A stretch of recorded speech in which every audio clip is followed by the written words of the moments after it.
Hello. Thanks for coming by today to practice this being present. So I was I don't know if you call it reminiscing, or I was just thinking about different parts of my life. And like, I used to be a realtor, and I was thinking how many things I just did that probably wouldn't have done. Don't think I really wanted to do, but did because I thought I needed to be a realtor, right? Because these are the things that realtors do, and yada yada yada. And I think that goes right along with the one of the top five regrets by Bronnie Ware. The top regret, the number one regret. This is the top. I'm referring to the top five regrets of the dying by Bronnie Ware. And regret number one is I wish I'd had the courage. I wish I had had the courage to live a life true to myself, not the life others expected of me. And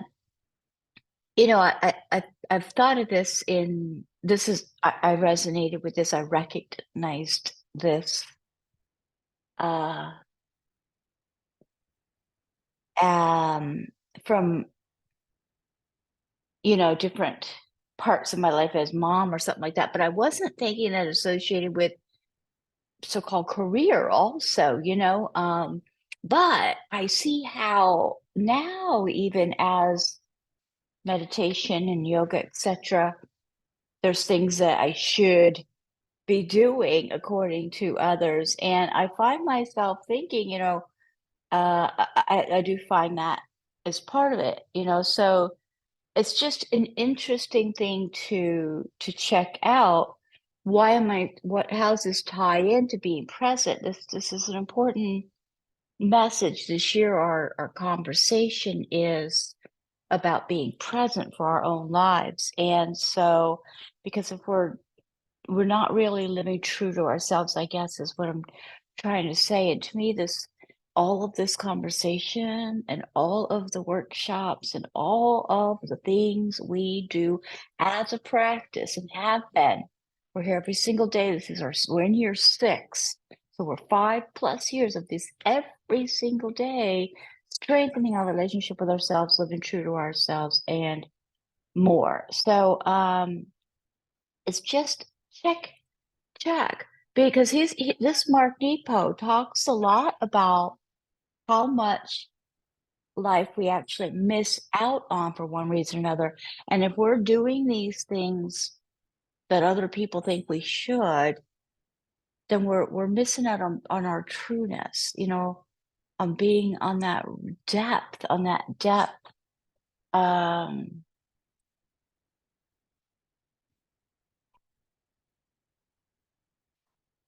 I don't know, just thoughts to ponder, right? So this year, the conversation is based on the book of Awakening by Mark Nepo. And this is New York Times best-selling book described as having the life you want by being present to the life you have. And being present is our message to embrace this year.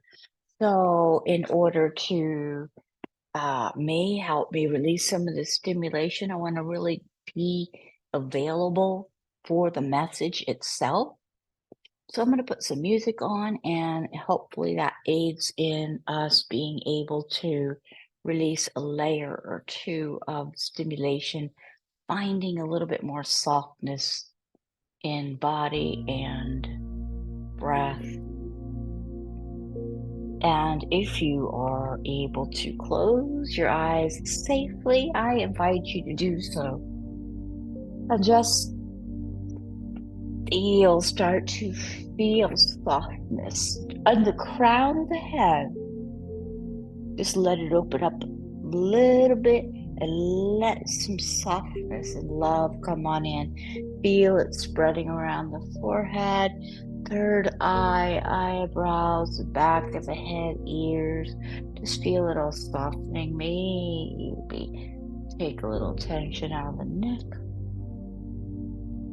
and let yourself settle in a little bit deeper to your space that you're in. Thanks again for coming by.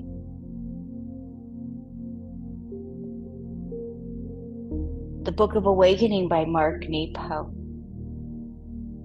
Being present is our message this year, and the message we're offered today, this day number 1939, is titled The Bee Comes. The bee comes. B-E-E comes. The flower doesn't dream of being a bee.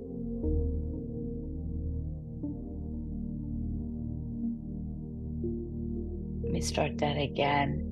The flower doesn't dream of the bee. It blossoms, and the bee comes. Let's take a breath with it.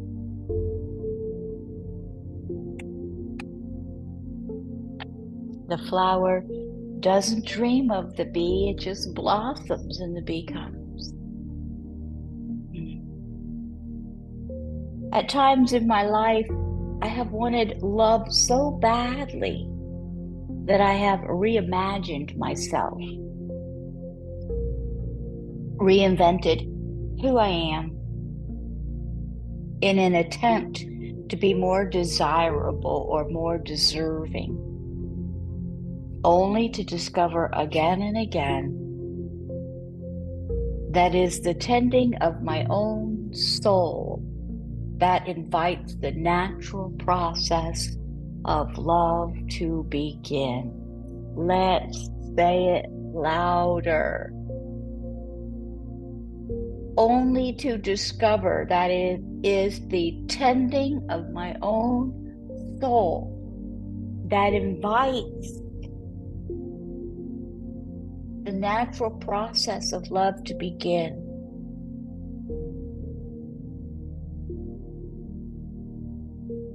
I remember my very first tumble into love. I found such comfort there that, like narcissists, I became lost in how everything other than my pain was reflected in her beauty. All the while I was abdicating my own worth, empowering her as the key to my sense of joy.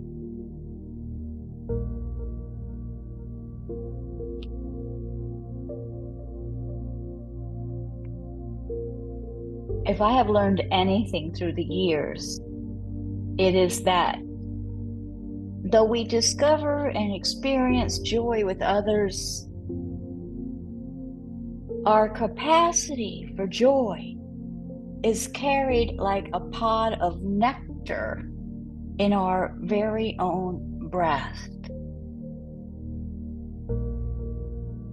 I now believe that our deepest vocation is to root ourselves enough in this life that we can open our hearts to the light of experience and so bloom.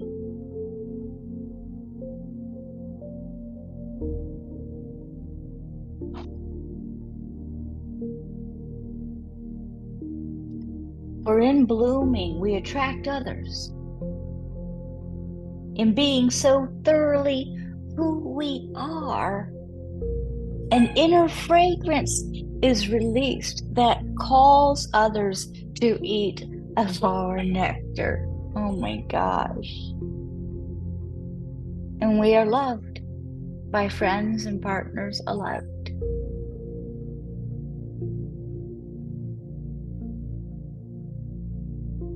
It seems the very job of being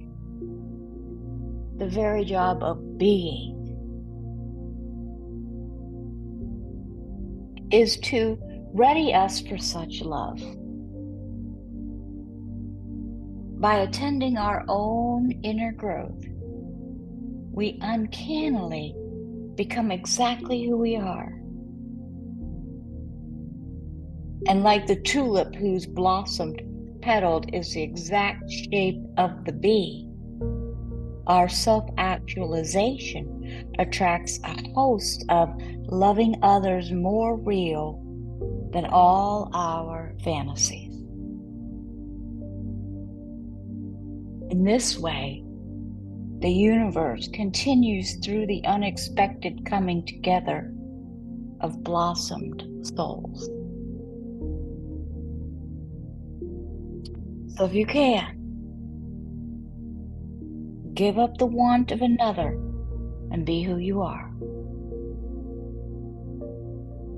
And more often than not, love will come at the precise moment that you are simply loving yourself.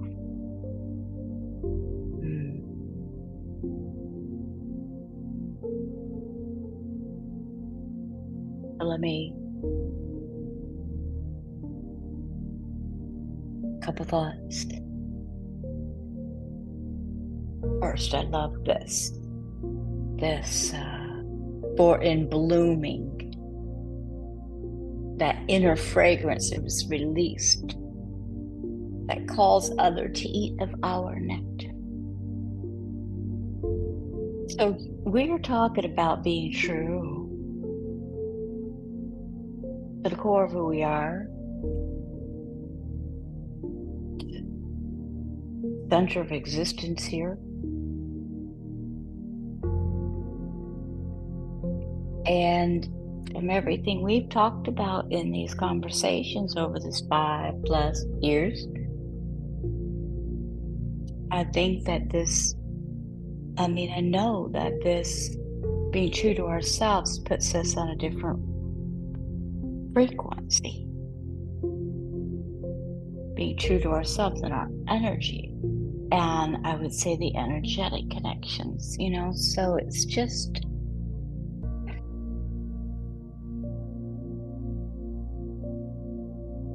allowing ourselves to be true to ourselves.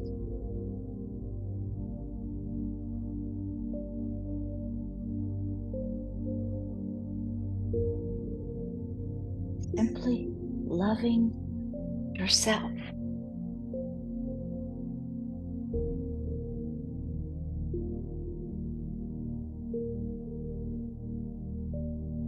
The meditative exercises offered to us today says to identify one trait that makes you feel good about who you are.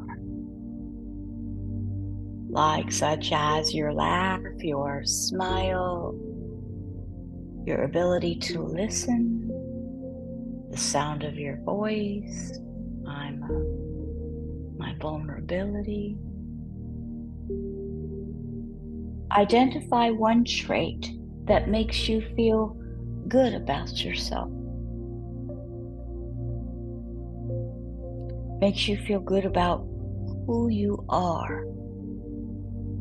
Take a breath and do that. Identify one trait that makes you feel good about who you are.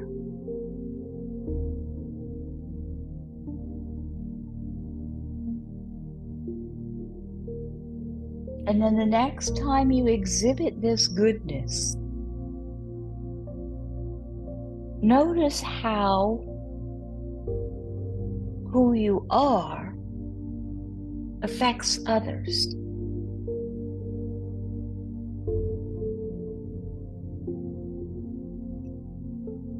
These small moments are the beginnings of love.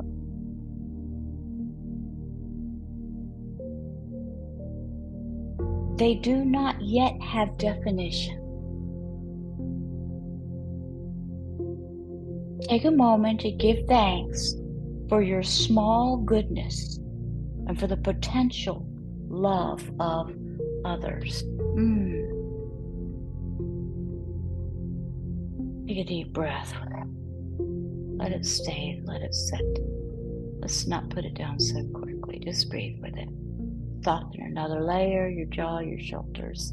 Just breathe with that. The goodness of spreading that goodness.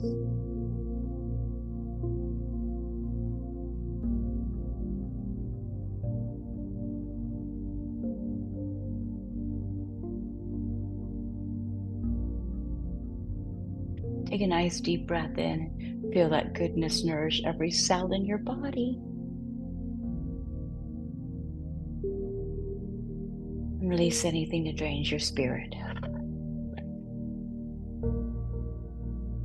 Gently open your eyes.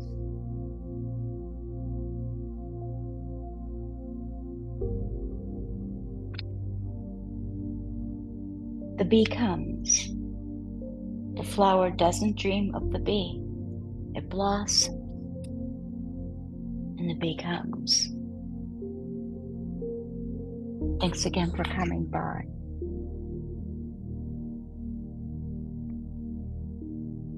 Thursday this week, we'll have it's called Sacred Conversations and Love Letters from Your Soul. About an hour the workshop is, but it's a virtual workshop for women only. And we're going to listen to a little bit of audio, talk a little bit, write a little bit. So bring a pen and paper, your favorite beverage, and have a cozy place to sit just for about an hour. Self-connection with yourself and with others in a safe space. Not going to be recorded. It's just $11, or it's included in that monthly unlimited package. Please visit zenfulconversations.com, zenfulconversations.com for more information and more offerings, and we'll see you tomorrow. Thanks for being here, sharing this practice. Namaste.